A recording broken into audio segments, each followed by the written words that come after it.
오늘은 그리스도의 형상이 이루기까지라는 제목으로 귀한 말씀을 같이 살펴보기를 원합니다. 저는 개인적으로 95년도에 캐나다와 미국에서 유학할 수 있는 이 기회가 있어서 이제 유학을 했었는데, 오늘 말씀을 보다가 이 유학생 시절이 이제 하나님이 이제 생각나게 해주셨어요. 그런데 제가 더 놀라운 것은 대전 온누리교회에 와서 저의 그 유학생활서부터, 그리고 교육전도사 때부터, 또 중국에 5년 동안 선교사로 가 있을 때까지 모든 제 일거수일투족을 아시는 분들을 대전 온누리교회에 다 만나게 해주셨어요. 심지어는 서빙고에서 대학부와 또 청년부를 할 때 이 제자들이 다 결혼을 해가지고 여기 대전에 와 있는 걸 보고 잘 살아야 되겠다. 예수 그리스도의 세계는 넓기도 하지만 좁기도 하다라는 걸 제가 깨달았어요. 가스펠 프로젝트 줌으로 올해 이제 다 마쳤는데, 양육을 했는데, 저희 성도님 가운데 강병훈 집사님이라고, 저와 95년도에 미국의 시카고 위튼 칼리지에서 거기에 계셨던 분이, 같이 호흡을 하며 그 집회에 참석했던 분이 계시더라고요. 제가 순간 소름이 돋는 그런 시간이었어요. 우리가 과거로 돌아가서 95년도에 저는 어떤 위치에 있었냐면, 굉장히 그 영적인 목마름과 갈급함이 있었어요. 그래서 제가 이렇게 춥고 배고픈 시절을 살고 있었기 때문에 누구의 집에 이렇게 얹혀서 살고 있었습니다. 신학교의 박사 과정을 밟고 있는 이 목회자죠. 그래서 같이 신세를 제가 좀 지고 있었는데, 그분이 이렇게 코스타 해외 유학생 수련회, 이렇게 오카는 목사님과 하용주 목사님, 홍정길 목사님과 이동원 목사님이 차세대 리더십들 이제 한국으로 돌아가서 주요한 위치에 있을 사람들을 복음화하자라는 취지에서 정말 아주 오랫동안 이렇게 섬겨 오셨는데, 발족이 돼서 이렇게 예배를 드리고 있었어요. 그런데 제 룸메이트가 거기 코스타 집회에 간사로 섬기시고 있어서 저는 여기에 전혀 관심이 없었습니다. 그래서 저도 나름대로 바쁜 삶을 살고 있었기 때문에 근데 이분이 갑자기 저한테 이 시카고를 같이 가줄 수 있겠냐라고 하는 거예요. 왜냐하면 장시간 운전을 해야 되는데 옆에서 좀 졸음이 안 오도록 나보고 좀 이렇게 이렇게 같이 좀 이렇게 얘기하면서 가자라는 거예요. 근데 제가 동의를 못 하겠더라고요. 거기 장거리까지 가기가 그렇고, 일단은 가서 그냥 내가 뭐 수련회도 안 하고 수백 불 하는 그 수련회비도 그렇고, 그래서 계속 안 가고 제가 버티니까 수련회비를 내주겠다고. 그래서 제가 혹해서 간 거예요. 근데 참 하나님은 이렇게 은혜 받기에 준비가 안 된 나 같은 사람도 누가 강권해가지고 그렇게 데려가서 정말 평생 울을 그 어떤 제 눈물을 그때 다 흘리고 온 것 같을 정도로 3박 4일 동안 은혜를 너무 많이 받았어요. 너무. 강병훈 집사님도 은혜를 받았을 거예요, 내가 보기에는. 그런데 그때 이제 우리 강사님들이 비전과 꿈이라는 주제로 유학생들에게 도전과 메시지를 주고 있는데, 마지막 날 저녁에 집회 주 강사가 오카는 목사님이셨어요. 사랑의 교회.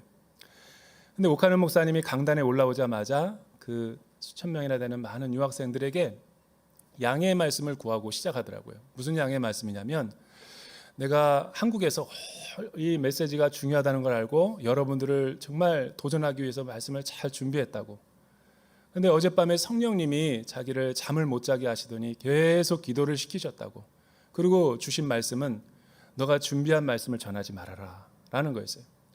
너무 좀 충격을 받아가지고, 그러면 내가 어떤 말씀을 전해야 됩니까? 내가 기도하다가 주는 레마의 말씀을 전해라.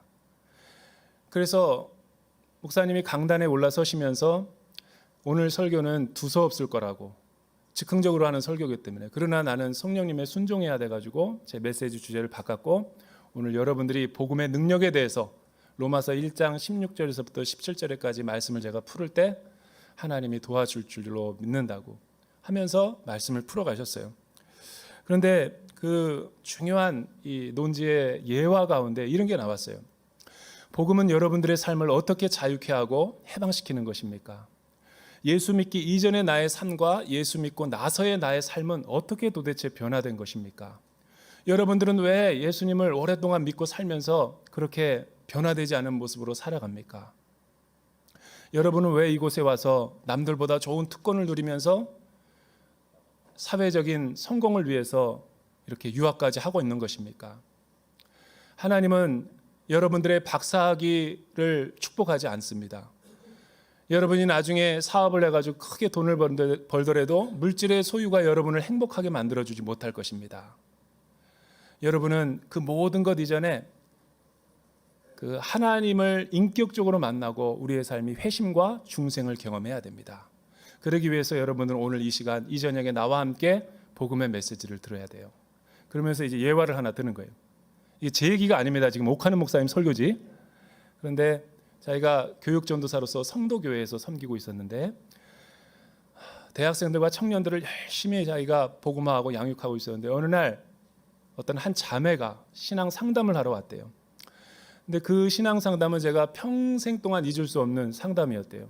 왜냐하면 너무 부끄러워서 드러낼 수 없는 여자의 수치심인데 그거를 너무나 아무렇지도 않듯 자신에게 내놓는 걸 보면서 충격을 받았다는 거예요. 그 여자의 사연은 이래요. 너무 아리따운 여성인데 어렸을 때 동네에서 나쁜 사람들에 의해서 몹쓸 짓을 당해서 평생 트라우마와 수치심을 안고 살아가고 있었대요. 누구에게도 말할 수 없는 아픔과 상처를 가지고. 그리고 그분은 정말 날마다 두려움과 불안과 정죄감 가운데 살아가고 있었는데 운명이겠거니 하고 살아갔다는 거예요. 그런데 누가 전해준 복음을 듣고 교회 나와서 이렇게 신앙생활을 하고 있는데 직장을 이제 다니면서 어떤 한 남자가 자기를 몇 년 동안 계속 구애를 하고 프로포즈를 하며 결혼해달라고 요청을 하는 거였어요. 근데 자기는 그 마음을 가졌었다는 거예요. 자기는 평생 결혼하지 않고 혼자 독신으로 살면서 그냥 교회 생활할 것이다. 그런데 계속 집 앞까지 쫓아와서 구애를 하니까 자기 마음이 흔들리고 있다는 것을 알았대요. 그러나 결혼할 수 있는 용기는 없고 그래서 옥하는 목사님에게 부끄럽지만 용기를 내어서 이렇게 기도하고 왔다고. 옥 목사님도 너무 충격에 빠져가지고 한 번도 이런 상담을 해본 적이 없기 때문에 자기가 총신대 신학과 교수님에게 먼저 찾아가서 좀 의논하고 자기가 3일 뒤에 답을 주겠다고.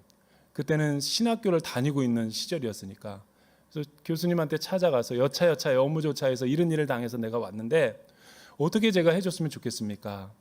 교수님이 그렇게 말하더래요. 그 여자가 교회를 다니고 있는가? 그 여자가 예수 그리스도를 믿고 또 복음을 영접하고 있는가? 그건 자기가 안 물어봤다라는 거예요. 그 만약 복음을 믿고 구원의 확신을 가졌다면 십자가의 능력을 믿는다면 주저하지 않고 결혼해도 좋죠 라고 이야기해 줬다는 거예요. 그래서 약속된 시간에 그 자매를 만나서 이야기를 하는데 몇 가지를 물어봤대요. 자매님은 주님이 자매님의 마음속에 들어와 계심을 믿습니까? 과거의 모든 나의 개인의 죄와 수치심과 아픔을 다 치유하신 것을 믿습니까? 믿는다 그러더라고요. 한 가지만 더 묻겠습니다.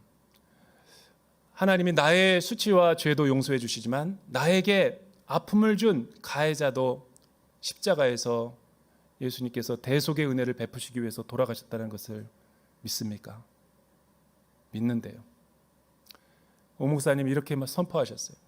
결혼하시라고. 단 조건이 있습니다.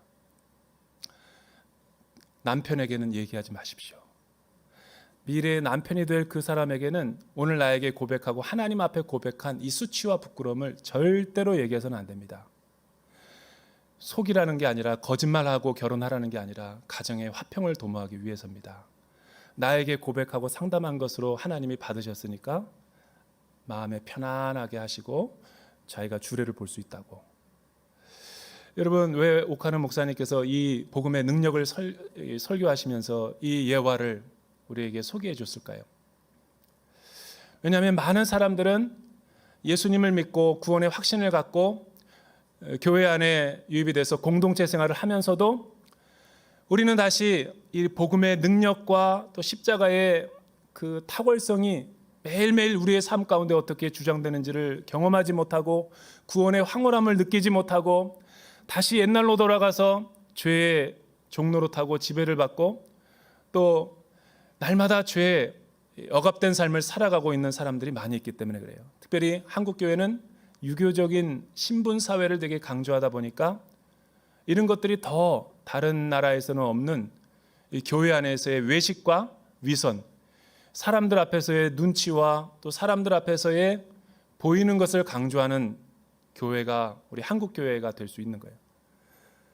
복음을 믿기보다는 지난주에 설교했던 것처럼 유교적인 신분을 굉장히 강조해서 남의 내 기도를 들을까 봐 소리내서도 못 기도하고 하나님 앞에 은혜 성령님에 반응하기 위해서 오른손을 들고 찬양하지도 못하고 늘 억눌리면서 눈치 보면서 신앙생활하는 사람들이 많이 있다는 거예요. 저는 그 말에 100% 동의를 합니다. 여러분, 복음을 통해서 우리는 완전하게 해방이 되었고 옛사람과 옛성품, 죄의 삶에서 자유케 되었다는 것을 우리가 날마다 확인하지 않고 살면 우리는 교회 안에 와 있지만 무늬만 그리스도인이고 신앙의 삶은 율법주의적으로 살아갈 수밖에 없어요. 그렇기 때문에 성도들의 얼굴이 기쁨이 없고 자유함이 없고 세상 사람들보다 더 억눌린 삶을 살아가는 것을 저는 목회자지만 왕왕 많이 보게 돼요. 갈라디아 교회가 바로 그런 위기 가운데 있었어요. 여러분, 갈라디아 교회는 바울이 초기 교회에 선교적인 삶을 통해서 잘 우리 갈라디아 지방의 교회를 세웠고 들불처럼 퍼져나가서 지금은 굉장히 교회가 커진 상황이었어요.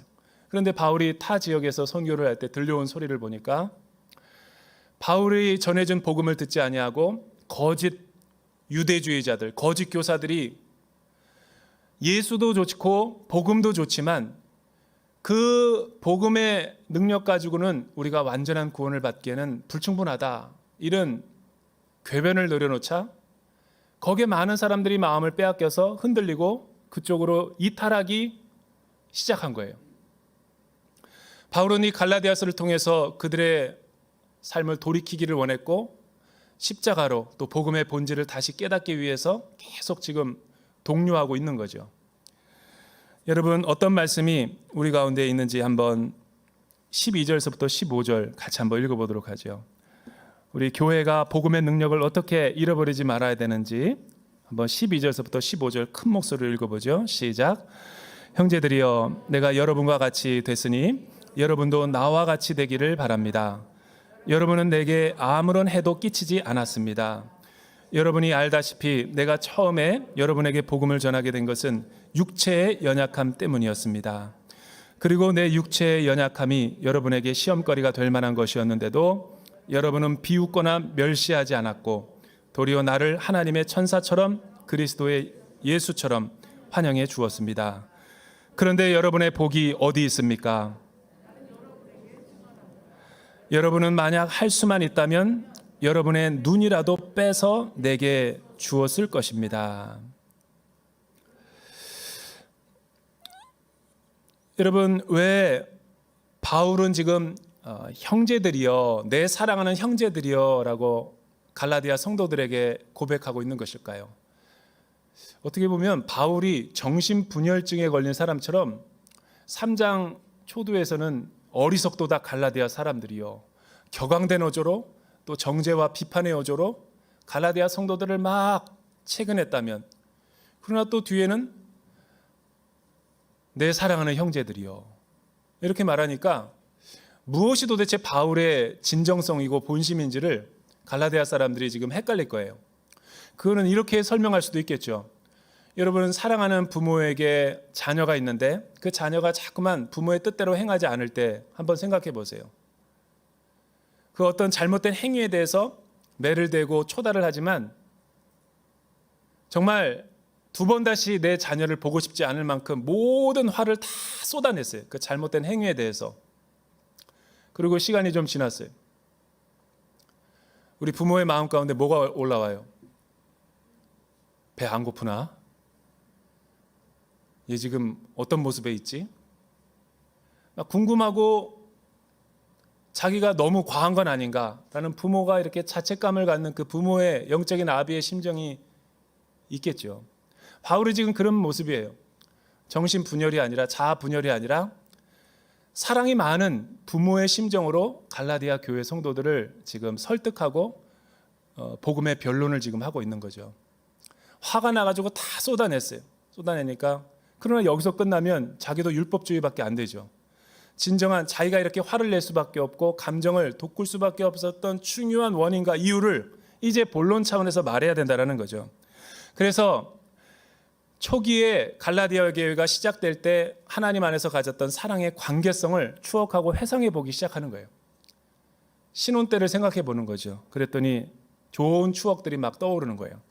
형제들이요, 내가 여러분들과 그때 같이 된 것을 여러분 알고 있습니까? 또 여러분도 내게 아무런 해도 끼치지 않고 다 나와 동일한 마음이었습니다. 여러분이 알다시피 제가 선교 여행을 잠깐 소개하겠습니다. 사도행전 16장 이하에 보면 빌립보 성과 두아디라에서 복음을 전하다가 큰 낭패와 화를 경험하죠. 왜냐하면 그를 대적하는 사람이 수십 명이 일어나서 바울을 돌로 쳐서 죽여서 거의 거반 죽은 줄 알고 돌아갔죠. 그 죽게 된 바울의 모습을 제자들이 데려다가 다른 성으로 피신을 시켜요. 그게 사도행전 16장 이하에 잘 나와 있죠. 여러분, 바울은 십자가와 복음의 사도로 이방인들의 선교를 하면서 늘 이런 수모와 어려움과 수치와 부끄러움과 모욕과 멸시를 하나님 대신에 다 당했다고요. 한두 사람만 적대자가 있어도 우리가 쉽게 살아갈 수 없는데 수십 명이 벌떼처럼 달려들어서 돌로 자기를 쳤다고 생각해 보세요. 온몸이 만신창이가 됐겠죠. 눈은 터져가지고 앞이 보이지 않게 됐겠죠. 우리 두아디라 성의 루디아가 자기 집에 데려다가 다 씻기고 복음을 듣고 다시 회복돼서 다른 성으로 보냈지만, 여러분, 바울의 몸이 어떻겠어요? 갈라디아로 갔을 때 그가 일행들과 함께 복음을 전하고 갈라디아 사람들에게 피 묻은 그리스도의 십자가 복음을 전했는데, 갈라디아 성도들이 만신창이가 된 자신의 몸을 어떻게 대해줬냐라는 거, 어떻게 그들이 환대해줬냐라는 거죠. 아름다운 관계성일 때를 소환하면서 지금 생각해 보는 거예요. 여러분들이 내가 복음을 전할 때 육체 연약함을 갖고 있음에도 불구하고 천사와 같이 하나님의 아들 예수 그리스도를 맞이하는 것처럼 자기를 환대해 주어서 자기는 그게 너무 감개무량했다라는 거예요. 시험거리가 될 만한 것도 아랑곳하지 않고 사람의 말이 아니라 성령님이 주시는 하나님의 말씀으로 받아서 그들이 갈라디아 교회가 너무 아름답게 성장했다라는 거죠. 축복이죠. 게다가 갈라디아 교회 성도들의 중심은 어땠습니까? 눈이 실명될 위기 가운데 있는 그 아픈 상황에도 자신들의 눈이라도 빼어서 줄 만큼 사랑의 마음을 가졌다라는 거예요. 이거는 문자적으로 눈이라고 봐도 되지만 문자적인 것만으로 해석이 안 되는 거예요. 바울이 눈을 다쳤기 때문에 갈라디아 성도들이 자신의 눈이라도 빼어줬다라는 것은 쉽게 말해서 이런 거죠. 오늘 내가 세종에 갔다 오다가 엘리베이터에서 우리 남누리 공동체 이다운 자매를 만났는데, 다운 자매 어머님이 간 이식을 해야 됐어요. 내 딸이 다운 자매가 이식을 해줬어요. 우리 40일 릴레이 금식 기도했거든요. 그런데 다운 자매가 엘리베이터 건강한 모습으로 나와 있는 거예요. 마스크를 벗더니 목사님 저 이다운 자매예요. 나보다 더 건강해 보이는 거예요. 너무너무 감사했어요. 그거겠죠. 자신의 어머님이 지금 생명을 잃어가는데 간이라도 빼어줄 만큼 자신의 모든 것을 헌신한 거예요. 그거를 갈라디아 성도들은 바울의 눈을 보고 눈으로 표현한 거죠. 눈은 눈이 아니라 마음의 사랑과 중심을 의미하는 거라고요. 바울을 맞이할 때, 복음을 전할 때 자신의 중심으로 하나님의 말씀을 받고 그들이 예수님을 영접했다라는 거죠. 그런데 갈라디아 사람들이요, 당신들의 지금 모습은 어디 갔습니까? 두 번째는 16절에서부터 18절에 있는 말씀이죠. 바울은 그들을 영적인 진리로, 영적인 아비로서 잘 가르쳤어요. 여러분 16절에서 18절까지 우리 같이 한번 읽어보죠. 시작. 내가 여러분에게 진실을 말해서 여러분의 원수가 됐습니까? 그들이 여러분에게 열심을 내는 것은 좋은 뜻으로 하는 게 아니라 여러분을 이간하고자 함입니다. 이는 오직 여러분으로 하여금 그들을 열심히 따르게 하려고 하는 것입니다. 그러나 그들이 좋은 일로 여러분에게 열심을 내는 것은 내가 여러분과 함께 있을 때뿐 아니라 언제라도 좋습니다. 이간한다, 에클레세타이라는 이 헬라어를 보면은 완전히 그 물과 기름으로 서로 나누다, 분리시키다, 헤어지게 하다. 갈라디아 교회 성도들과 사도 바울의 그 친밀한 관계성을 그 대적자들과 거짓 유대주의자들이 시기와 질투를 가지고 그 틈에 들어와서 사이를 벌리고 완전히 분리시켜 버렸다라는 거죠.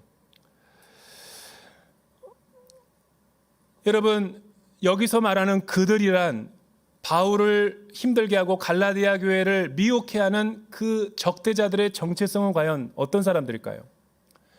이 본문의 맥락을 우리가 조금 관찰해보고 연구하다 보면 사도행전에 보면 사도행전이 선교여행을 할 때마다 바울은 이방인의 선교사로서 선교의 전략이 두 가지가 있었어요. 첫째는 뭐냐면 바울은 아무 곳이나 간 게 아니라 반드시 그 지역의 도시를 거점으로 베이스 캠프를 치고 거기서 뻗어나가는 선교 전략을 택했죠. 두 번째는 우리도 사도행전을 읽다 보면 참 자주 나오는 말이에요. 회당을 늘 바울은 들어가서요. 회당. 아니 이방인의 사도인데 왜 회당에 유대인들이 거하는 곳에 들어가서 복음을 전했을까? 저도 그게 항상 궁금했거든요. 근데 말씀을 연구하다 보니까 유대인들의 문화는 구약 때부터 지금까지 유대인 성인 2-3명만 있으면 회당이 만들어질 수 있어요. 합법적으로. 디아스포라 유대인으로 온 세계에 흩어졌다 하더라도 유대인들은 가는 곳마다 회당이라는 문화센터를 통해서 자신들의 유대감과 또 자신들의 문화와 컬처를 아이덴티티를 가지고 있었던 거죠. 그러니까 유대인들이 있는 곳마다 회당이 있죠. 바울은 이거를 거점 지역으로 삼았던 거예요. 여러분 구약에도 이스라엘 사람들만 성막에 들어가서 제사를 드린 게 아니에요. 이방인들 가운데서도 유대교로 회심하기 원하시는 분은 할례도 받고 특별히 그 모세의 율법과 성전법에 따라서 그들도 제사를 드렸어요. 그래서 성막에 보면 이방인의 뜰이라는 것이 있는 거예요. 회당도 마찬가지죠. 유대교인 사람들만 이스라엘 사람들만 들어올 수 있는 게 아니라 이방인들 가운데서 유대교의 구원을 관심 있고 하나님의 의에 대해서 관심 있는 사람들이 유대교로 편입이 된 거죠. 그런데 바울이 와서 보니까 이 유대교에 있는 사람들이 이방 유대인들에게 자꾸만 예수의 이름만 가지고 구원을 못 얻는다. 할례를 받아야 되고 율법의 무거운 멍에를 지켜야 된다라는 식으로 가르치는 것을 본 거예요. 바울은 유대교의 회당을 들어간 이유는 하나예요.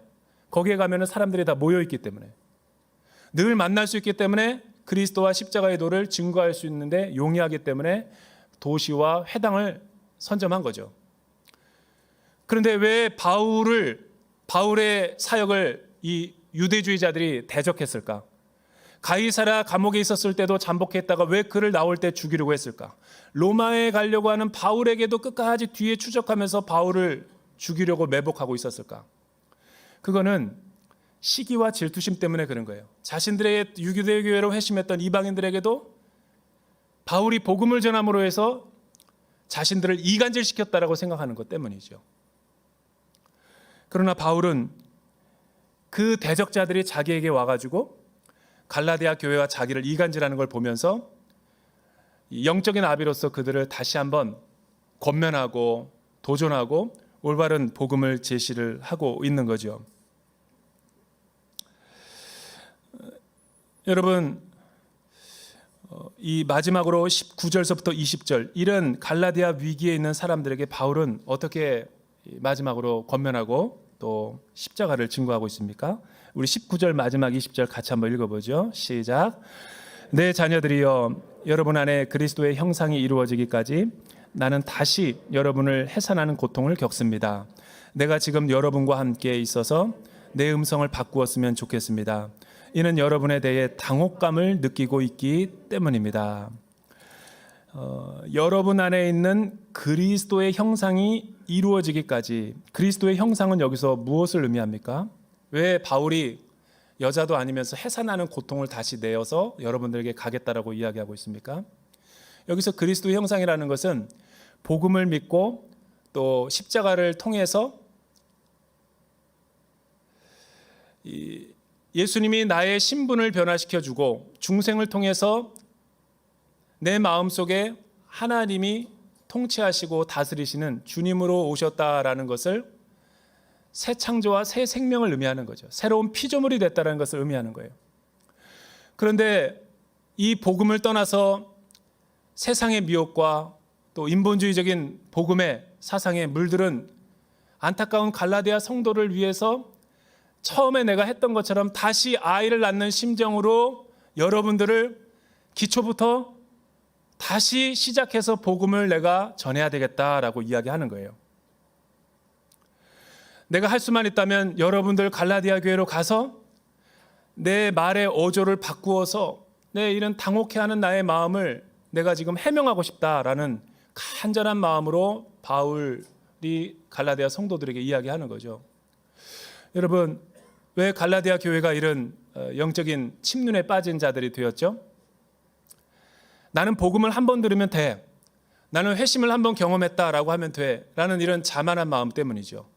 복음은 우리가 주님과 함께 동행하며 살면서 계속해서 복음을 듣고 복음과 교제하면서 복음의 훈련을 받으면서 깊이와 넓이와 측량할 수 없는 그 깊은 데로 가서 그물을 내리는 그런 우리가 성화의 삶을 살아야 된다는 것을 이야기해 주고 있는 거죠. 가끔 보면은 예수 믿고도 억눌려 있고 우울해하고 힘들어하는 분들이 있어요. 여러분, 그거는 이 사단에게 고소와 또 사단의 이 미혹에 여러분들이 생각이 져서 그런 거죠. 예수 그리스도의 십자가와 복음을 통해서 우리와 함께 죽고 함께 우리에게 부활의 새 생명을 주신 그 구원의 주님이 우리가 믿음 안에 있다면, 믿음이라는 것은 내가 하나님을 믿는 게 아니라 하나님이 나를 위해서 이루어 놓으신 그 사실을 객관적인 믿음을 내가 동의하고 인정하는 데서 믿음에 시작되는 거죠. 그리고 주님이 내 마음 가운데 내가 주님 안에 관계성을 깊이 가져가면서 나의 세상에 살던 나의 모든 거짓된 사상과 생각들을 통치하며 다스려가면서 내 마음의 지경이 가나안 땅이 되게 만들어 가시는 거예요. 여러분, 그게 복음이죠. 그래서 우리가 가는 곳마다 나의 신분과 외적인 상황대가 아니라 하나님이 나를 통치하시고 다스리기 때문에 두려워하지 않고 기뻐하고 구원의 황홀함을 가지고 살아가는 거예요. 탤런트 김수미 씨가 심각한 우울증에 빠진 적이 있었대요. 인기가 절정이었을 때. 그리고 그의 남편은 사업에 큰 실패를 맞이해가지고 자기가 번 모든 돈을 다 탕진하게 됐대요. 자기 수중에는 아무것도 없어요. 자기 집에 돈 많은 그 친인척들이 있어서 도와달라고 그랬더니 다 버림을 당했대요. 아무도 자기네 그 초라한 잘 나갈 때는 막 자기들에게 붙더니 그거에 너무 믿었던 사람들의 배신을 당해서 큰 시리에 빠지고 정말 먹는 것들을 못 먹고 시리에 빠졌을 때 우리 김혜자 선생님께서, 그러니까 이 김수미 선생님은 나 100만 원만, 나 200만 원만 이러면서 막 꾸어 다니는 거예요.